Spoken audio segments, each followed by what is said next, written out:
Hey Barbs, I'm back with another video, and today I am installing this closure wig that I did in my previous video using Faithing Ray hair extensions. So I'm just going to start with brushing her edges back and laying it with a little bit of gel and following it with a blow dry to harden it up.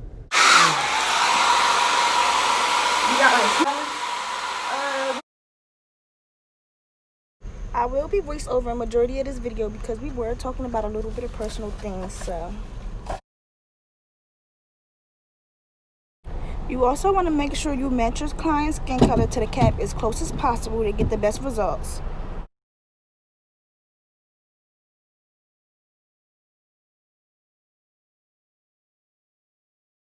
So after laying down her edges, I just went ahead and put the cap on and sized the wig and outlined where the closure will be laying.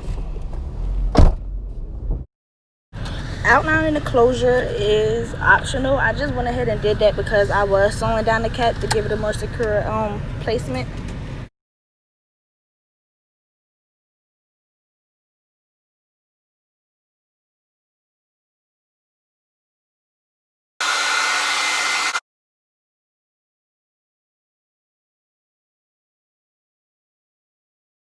So I secured down the cap with the got to be glued gel, and now I'm just going to take my lace melt palette that I actually got from Instagram hairstylist. I will put her name in the description box, or I'll just put it on the screen. So do I do what?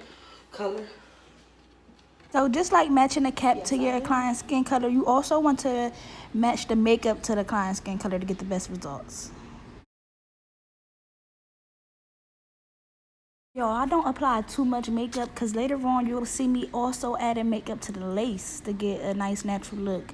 You trying to get scalped, okay, honey? We want to be scalped all the way. So now I'm just sizing her head for the proper fit for her elastic band. That's to get the wig to fit as tight as possible without having to be using any type of glue or anything. This is a glueless closure wig, so the elastic band definitely helps. The best way to sew your elastic band down, I say, is using your mannequin head. You want to flip your wig cap inside out. That way you can know exactly where you're sewing at. It's easier to see, and I just feel as though it helps way more. So flip that wig inside out, honey. Use that mannequin head.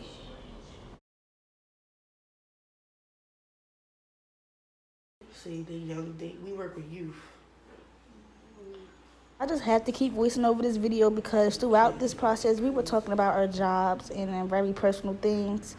Like, our conversation was getting really deep. I love talking to my clients about personal things, whether it's your job, your family, whatever. Like, yes, let's talk. I just feel as though it makes everything go by faster. It's not boring, you know. So right now, I'm just showing off how I sewed the elastic band on there and how it is stretched. And then I'll just be applying it on her head.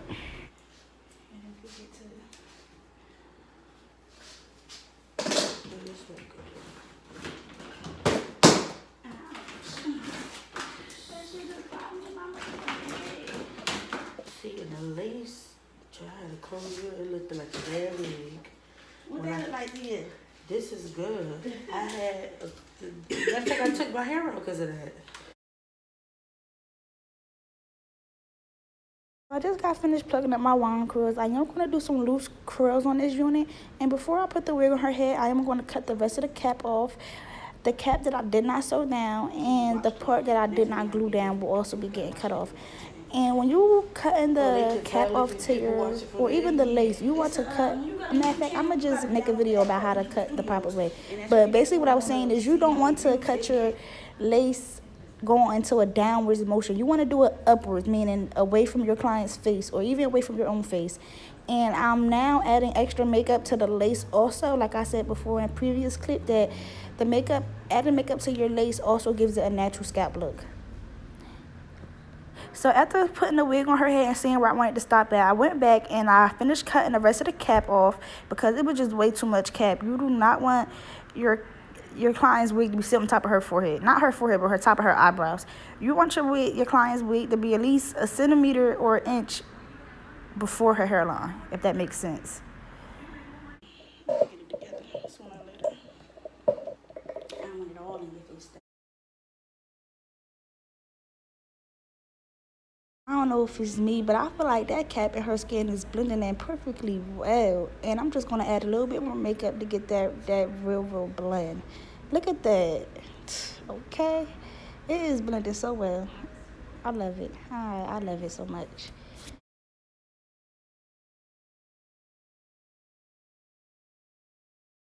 Oh my God, y'all. Do y'all see my face? I am focused. Okay.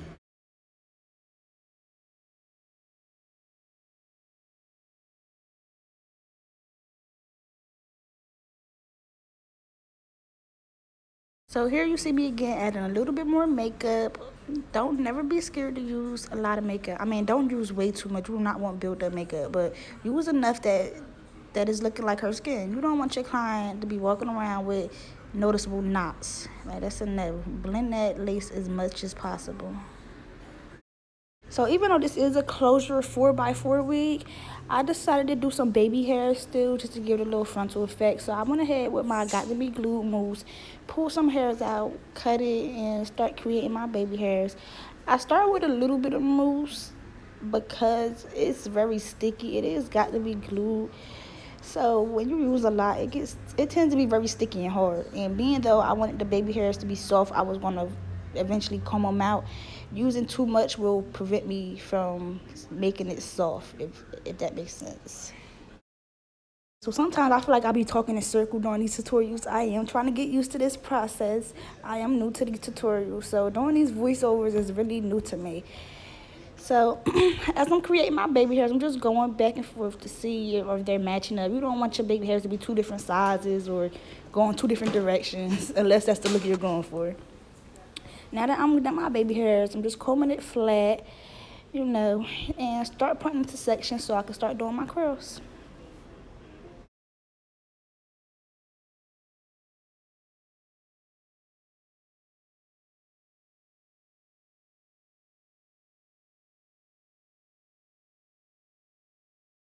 So I did decide to fast forward majority of this clip because I'm only wand curling hair. And being that it's not really a tutorial on wand curls, you really can't see the process that I'm taking. So I'm just gonna fast forward this up, and one day I think I will make a tutorial on how I personally do my wand curls. The wand curler I am using today is a very old wand curler, and I really just think it's time for me to get a new one. If you guys have any suggestions or good brands that has wand curlers, please drop them in the comment section below. Thank you.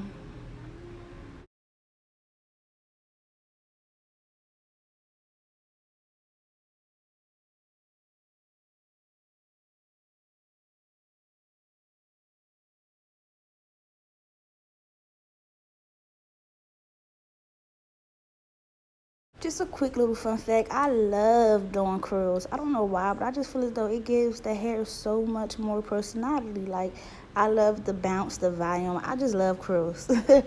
So, if you ever want to get a wig made by me, don't be afraid to ask for some curls because I love doing them. I really do.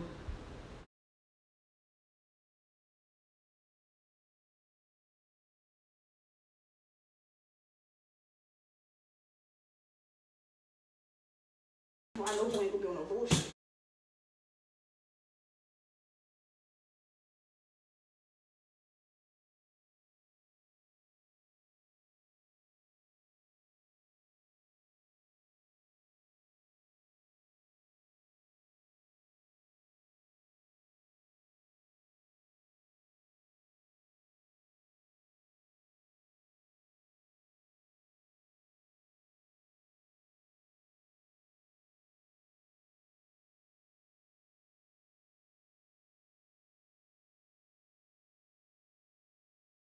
Them hot combs come in handy, especially to get them units real nice and flat.